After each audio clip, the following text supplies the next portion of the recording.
का वोटर है तो ये जानकारी उनके लिए बहुत बहुत जरूरी है। चुनाव आयोग ने सिर नाम का एक नया अभियान शुरू किया है जो सीधे तौर पर वोट देने के अधिकार से जुड़ा हुआ है। चलिए इसे जरा समझते हैं। देखिए, ये अभियान 2 फेज में होगा। पहला फेज 4 नवंबर 2025 से शुरू होगा, जिसमें बूथ लेवल ऑफिसर्स यानी बीएलओज घर घर आकर वोटर्स की जानकारी को वेरीफाई करेंगे। अब इस पूरी प्रक्रिया का जो आधार है वो बहुत सरल है।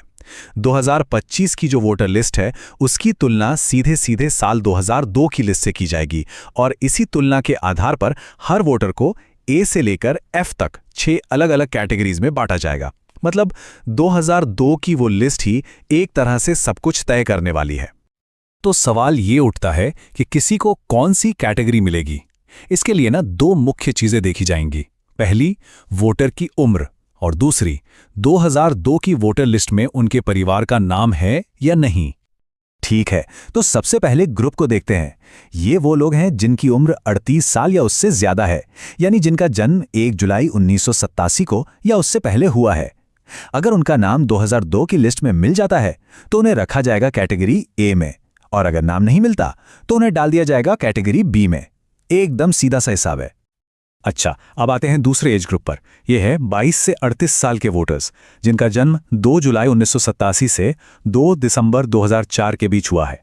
अगर इनके माता या पिता दोनों में से किसी एक का भी नाम 2002 की सूची में है तो उन्हें मिलेगी कैटेगरी सी। लेकिन अगर माता पिता दोनों में से किसी का भी नाम उस लिस्ट में नहीं है तो फिर उन्हें कैटेगरी डी में रखा जाएगा।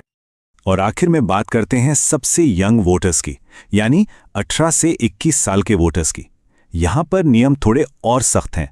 इन्हें कैटेगरी ई में आने के लिए माता और पिता दोनों का नाम 2002 की लिस्ट में होना जरूरी है।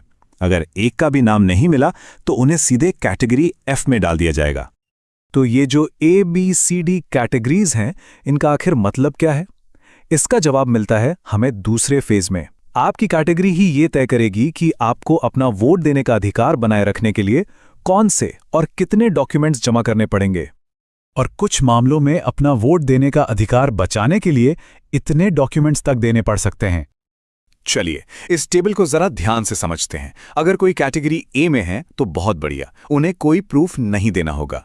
बी, सी और ई कैटेगरी के लोगों को सिर्फ अपना एक प्रूफ देना होगा। लेकिन कैटेगरी डी वालों को अपना और अपने माता या पिता में से किसी एक का यानी कुल 2 प्रूफ देने होंगे। और सबसे ज्यादा कैटेगरी एफ वालों को अपना और अपने माता पिता दोनों का मतलब कुल 3 प्रूफ पेश करने होंगे। और सबसे जरूरी बात, अगर ये प्रूफ नहीं दिए जा सके तो मतदाता सूची से नाम हटने का पूरा खतरा है।